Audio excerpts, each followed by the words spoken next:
Today we're reviewing Intel's i5-13400F. We paid $210 for this CPU, and it's in a really bad spot for value because it's positioned between the 12100F and the 13100F, which are $100-ish to $120. And then at the higher end, you get things like the 5700X, AMD's last-gen CPU that remains extremely competitive. But the 13400F, with the new naming, it's new, but this CPU is more of a refresh than some of the others in the 13th gen family, and that's part of what contributes to its value being relatively bad, is the technical word for it. So let's take a look at why. Before that, this video is brought to you by Arctic and the Liquid Freezer 2 liquid coolers, now including an ARGB model in the lineup. The Liquid Freezer series has been a top performer in our benchmark for years now, and Arctic has continually fine-tuned its products even post-launch with things like kits for Ryzen, ARGB fans for new flare, and new radiator sizes. The company also has its brand new MX6 thermal paste on the market now. Learn more at the links in the description below. So right out of the gate, this i5 CPU has a lot to prove in terms of value because it's following up the 12400, which was actually a really interesting CPU from Intel last year, and that was only $50 or $60 more than the 12400F. It was in a price class where it kind of made sense to go that direction if you needed more cores for something other than gaming, or you just wanted a little bit better than the absolute bare minimum sort of modern budget gaming PC. So the 12400 made sense. But this generation, that price gap increased to $85. Massive change in how Intel has structured its mid-range CPUs, especially in this sort of 400 class of CPUs in the i5s. So with the 13400F being $210, this puts it in competition with much fiercer CPUs to fight with, like the 5700X, 5800X, the 7600 Non-X, the new one, and some others too. These new low-end i3 and i5 CPUs below the 13600K don't have the same level of architectural tweaks that the 13600K and up have that make them appreciably better than their 12th gen counterparts. And the 135 is pretty interesting too, but that's for later. Intel's justification for this and for the price hike, in the case of the 13400F, is the addition of 4 E-cores. It also adds 200 megahertz of clock speed, and it has a couple megabytes of cache change versus the 12400. Now, if we put this spec sheet for the 134 next to the 12600K, basically the improvements Intel has made just make the 13400 look an awful lot like a worse 12600K, which we'd bet is exactly what the 13400 and the no IGP 13400F we're reviewing today actually are. So now that we know that we're reviewing a worse modern 12600K again, this is technically, it's still a 10-core CPU for $210. It's still worth a look. We need to dig hard into the numbers, though, to make a real judgment. So as a final note, before we get into the benchmarks, we've dropped some CPUs from these charts to make room, as always. The 5800X, the 5600X, they're not here. The 5600 and the 5700X instead are. And if you want the numbers for those CPUs we've dropped, or the i9s and the R9s, check our 7900 review, the non-X one, for most of the higher end CPUs, or you can always go back in time for other ones, but we have to make room on the charts. So let's get started with some games. Our first game benchmark is Rainbow Six Siege at 1080p. The i5-13400F came in at 527 FPS average, pulling out a narrow 3% victory over the previous generation 12400. The 12400 is somewhat similar to the 13400F, it just lacks the 4 E-cores and the 200 megahertz of clock speed boost. So considering that you can find the 12400 for about $165, that makes it a better value than the 13400F in this game. The 13400F is also 68% more expensive than the 13100F, but it only pulls ahead by 15%. That's not anywhere near enough to make the extra $80 to $90 here worth it. And we'd push real low-cost builds towards the 12100F instead, while it maintains at least a $10 or greater price advantage over the 13100F. The 13400F is basically a rebadged, slower, locked 12600K, and Intel made those tweaks and subsequently raised the price of its 400 class CPUs. The 12600K ends up beating the 13400F by roughly 3% in Siege, effectively tying between them and obviously pointing you towards just whichever one is the better value. As for comparisons to the relevant AMD options, the cheaper 5600 is tied with the 13400F with slightly worse 1% and 0.1% lows. The new 7600 Non-X is 14% faster, making both the 7600 and the 5600 a better value over the 13400F.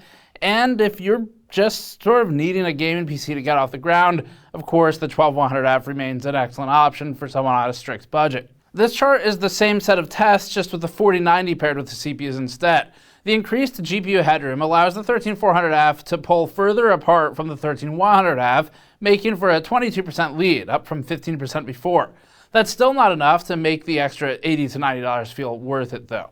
The AMD 7600 likewise gains more ground, now at 788 FPS average, resulting in a 39% advantage over the 13400F.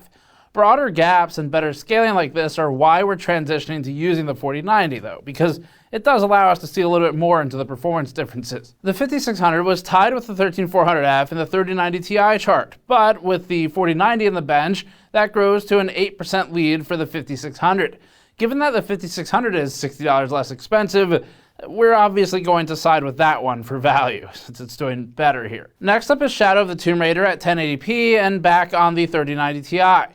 The 13400F ran at 214 FPS average, 6% faster than the previous generation's 12400 and 17% faster than the quad-core 13100F. It'll be difficult for any CPU to beat the 12100F in value in a purely objective sense for gaming. It'll have to come down to situations where you want to meet a high watermark for performance that the quad cores just can't quite reach, or for users who mix more productivity with gaming, where productivity doesn't mean Discord and YouTube and a web browser while you play a game. It means like actually doing work. The 13400F beats the 5600 Non-X here as opposed to in Siege, but the 5700X runs faster and still costs less. AMD's closest priced competition of the current generation, the 7600, is able to outdo the 13400F by 18%. That makes any of these AMD CPUs a better option in this test. In CSGO at 1080p, the 13400F ran the game at 284 FPS average, right between the 12400 and the 12600K. This ranking is in line with the boost clocks of the 6P cores that are shared by all three of these CPUs. AMD CPUs do better here relative to the previous games, with the 5600 at 11% faster than the 13400F, and the 7600 even further ahead with a 37% lead for only 10% more money, taking CPU prices in isolation anyway. If you're focused on competitive FPS games like CSGO and Siege, either the 13100F or the R5 7600 should be your pick for a current gen budget system, depending on where your budget lands. However, you could again get even better value by jumping back a generation to either the 12100F, the 12400 even, or the R5 5600. Between all this, there's just no reason to go with the 13400F here. Taking a brief look at CSGO at 1440p, we once again see the ranking fall exactly like it did at 1080p, more or less. The 13400F averages out nearly identical in FPS as before, and all the scaling stays the same because we're CPU bound. So, moving on. In Far Cry 6 at 1080p, the 13400F is in lockstep with the 12400 for average FPS and barely beats the 5700X by 5%. That said, it suffers from worse 0.1% lows. In fact, all of the Intel 12th and 13th gen CPUs with E-cores exhibit the same behavior. To us, this indicates that Far Cry 6 may still have slight issues dealing with Intel's heterogeneous design, as it did at launch. Versus the quad-core 13100F, the 13400F runs only 9% faster, so one of the least impressive differences we've seen between these CPUs so far. The 13400F is shaping up to be terrible value, with better options both ahead and behind it in performance, and therefore in value. The last gen 12600K and AMD's 7600 Non-X are both 11% faster than the 13400F. The 13400F beats both the 5600 and 5700X, yes, showing that gaming performance isn't entirely a one-sided discussion in favor of AMD, but not all games stress CPUs in the same way, and that's why it's important to not base your decision off a single game chart. Next is the Final Fantasy XIV Endwalker benchmark, where the 13400F is tied with the 12400 at just over 200 FPS average. It's only able to separate itself from the 13100F here by 5%, which is meaningless in the face of a massive price difference. The 13400F is also squarely between the 5700X, we'll sneak that one in there and see if anyone notices, and the 7600 Non-X, making it competent in the face of AMD's competition here. Final Fantasy has thus far demonstrated favorable performance on Intel, so you need to step up to a 13600K in order to really pull ahead. That one runs 23% faster than the 13400F, though it does cost a lot more at $110 increased. Our final game is F1 2022 at 1080p and with the 4090. The 13400F ran at 308 FPS average, or 11% faster than the 13100F. Again, not enough to stake claim for value among the low-end 13th gen Intel CPUs. The 13600K has a healthy lead over the 13400, but the real current gen value pick at this price tier is the Ryzen 7600. It runs 33% faster than the 13400F, which makes the increase in cost justified. Meanwhile, one generation back, the R5 5600 embarrasses the 13400F by running within margin of error for far less money. So once again, the 134 is just kind of flanked by better options everywhere. Next, we'll cover power consumption in an all-core workload. We perform this test in Blender, and we measure only power to the CPU and VRM efficiency losses. The 13400F is near the low end of the range at 74.4 watts. It's tied exactly with the 12400, and it's 13% higher than the 13100F. Realistically, though, that's only a difference of 8 watts, so the absolute value does matter here. Also, somewhat close is the 7600 at 88 watts, so if it's much faster than the 13400F, it'll be an efficiency win for the 7600. What's not close by are the 12600K and 13600K, both of which are consuming over 100 watts, especially in the case of the 136. They'll definitely be faster in most workloads, but also require more power and be harder to cool. Next is performance per watt efficiency, where we combine the power data from the last chart with the time it takes to complete the same Blender render. The 13400F is at the top of the chart at 22.7 watt hours. This makes it somewhat more efficient than the last gen 12400 and 28% more efficient than the 13100F. AMD's 7600 is only marginally less efficient at 24.4 watt hours, a small enough difference to be negligible in the face of better absolute performance. Though not shown here, the 7700 and 7900 non-X are both more efficient than the 13400F. They're just not that relevant when we're talking about a $210 CPU.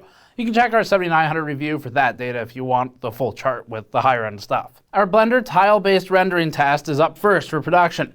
The 13400F's 18.3 minute result has it 15% faster than the 12400, while simultaneously leaving behind the 12100F and 13100F results.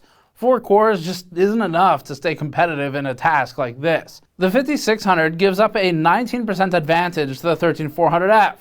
The 13400F costs 40% more, but value isn't as easy to determine in professional tasks as it is in gaming. So we'll leave it up to you as to whether that's worth it. The 8-core 5700X is tied with the 13400F here, meaning it's a better buy for about $15 less. Though not included in this chart, this is actually one of the situations where the 5800X outperforms the 5700X in a meaningful way.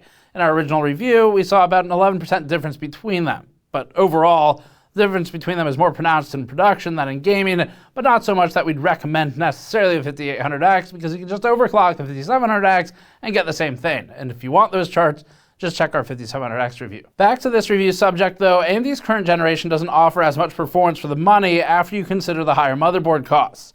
The 7600 non-X renders our Blender project only 9% faster than the 13400F. Next up is our code compile benchmark. The 13400F completed the task in 88 minutes, which is 7% faster than the R7 5700X, and basically tied with the 7600 non-X. That's a better showing for the new i5 than in Blender, where the 7600 was ahead by 9%. Now, looking at last gen for something below the $300 plus price tier, we might end up at the 12600K.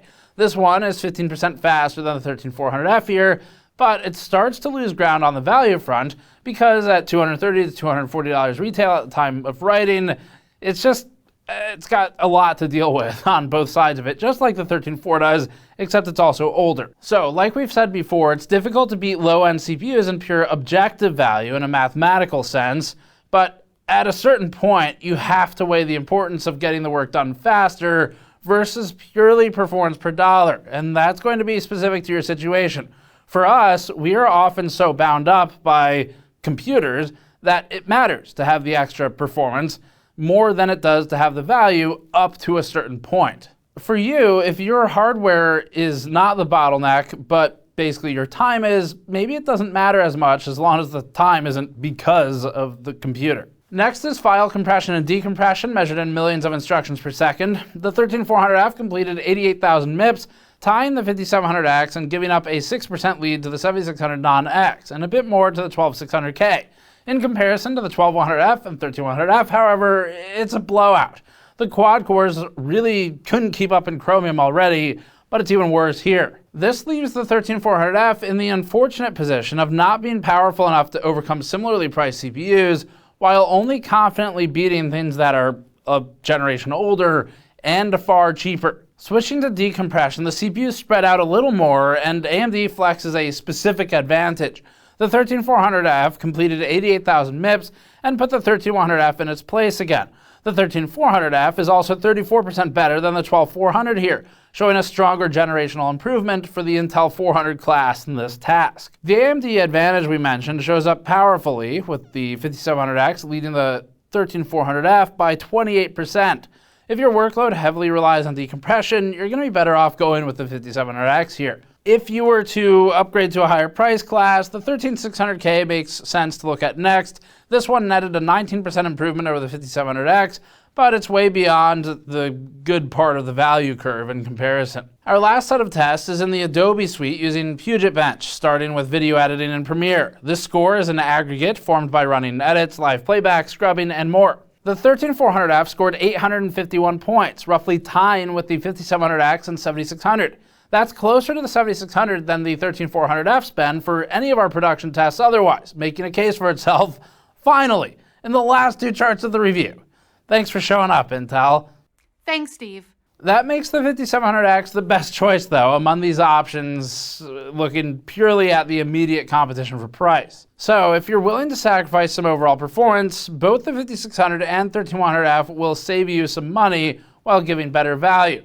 Speaking from experience with Premiere, though, we would recommend buying a little bit higher if you can, but our workload is also more intensive. All these charts, the way we do them, it's kind of hard for the CPUs to deal with at this price class. Finally, we have Photoshop, scored similarly to Premiere. The 13400F does all right here, with an 18% advantage over the previous Gen 12400. It's also 14% better than the 5700X, showing how Photoshop benefits from single-thread performance as well as multi-core throughput. Backing that up is the 7600, which places 9% over the 13400F. There are better performing options like the 13600K, but again, the price goes considerably up. And finally, we have some relative scaling just for an easy chart. Just as we said in the 13100F review, percentage math is tricky. You should only compare them when calculating in the same direction, generally speaking, because otherwise the numbers don't work the same way. As a result, this chart only shows percent increase of the 5700X versus the 13400F. That means in some situations you'll see a negative gain. Or in other words, the 5700X is leading in every game except for 2 where you see negative numbers. And that's for averages. The 13400F lost in average FPS in most of our games, which isn't good given it's more expensive. CSGO showed the biggest win for the 5700X with 20% higher average FPS and 1% lows to match. On the flip side, Final Fantasy XIV and Far Cry 6 favored the 13400F, showing Intel's strengths. 1% lows are a bit of a different story here. The 13400F and the 5700X traded blows depending on the title, ranging from negatives to positives, like in Final Fantasy XIV and in CSGO, as two opposites. Far Cry was a tie, and situations like we see in Siege and Tomb Raider on the 3090 Ti are the most interesting, given that average FPS favors the 5700X, but 1% lows favored the 13400F. This is a perfect example of why average FPS isn't the whole story, and why we include the lows and the frame time plots. When Jeremy on the team was writing this review, he sort of summed up his thoughts to me looking over all the data as, quote, the CPU version of a shrug. And I thought that was pretty good. So looking over the same numbers, we came to the same conclusion here, which is the best praise that we can give this is that it's competent in most things for not a lot of money.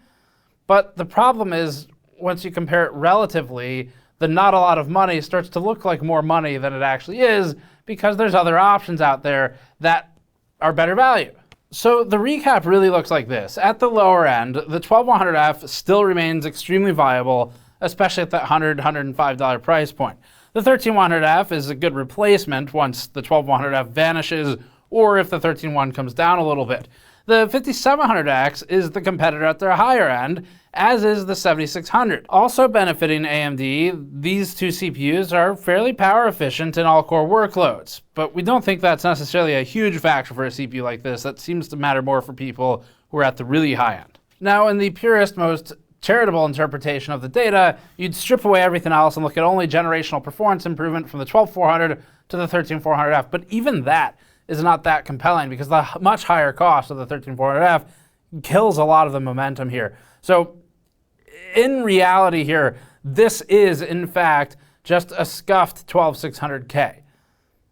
Except it's released into a market that is much harder for a scuffed 12600K to compete in than a year ago. So in gaming, the 13400F, it runs fine.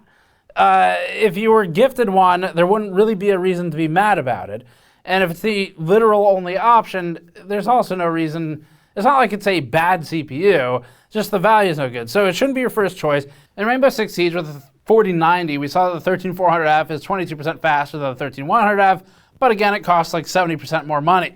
All the other games we tested had the 13100F even closer to it, and for real gaming value on the Intel side, the 12100F is even better. The 5600 trades blows with the 13400F for much cheaper. In F1 2022, they're tied. In CSGO, the 5600 is ahead by 11%.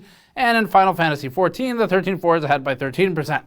The 5700X, while not better value than the 5600, would also be a better choice than the 13400F in our opinions here. And if you want more performance than these offer and you're okay setting your sights in the low $200 range, you should consider the 7600 Non-X instead. It's 39% faster than the 13400F in Siege and 11% faster in Far Cry 6. Again, in things like Blender, the 13400F lost to the 7600. It ties the cheaper 5700X in compression and decompression. The 13400F does a good job overall of thrashing the 13100F, but AMD looks strong here, and all it really does is show you that for that type of workload, you shouldn't buy a 13100 or a 12100F, which is not news to anybody. So we can't find a reason to recommend the i5-13400. The CPU is too weirdly positioned right now. The current price of $210 doesn't make sense for the competition available around it from both Intel and AMD. And if it goes on sale down to like 160 or 170, we would maybe reconsider it much more strongly. But for now, that's not the price, so it doesn't matter. And once again, the recap of this is it is, in fact, a CPU version of a meh. So that's it for this one. Thanks for watching. Subscribe for more. Go to store.gamersnexus.net to help us out directly. And we'll see you all next time.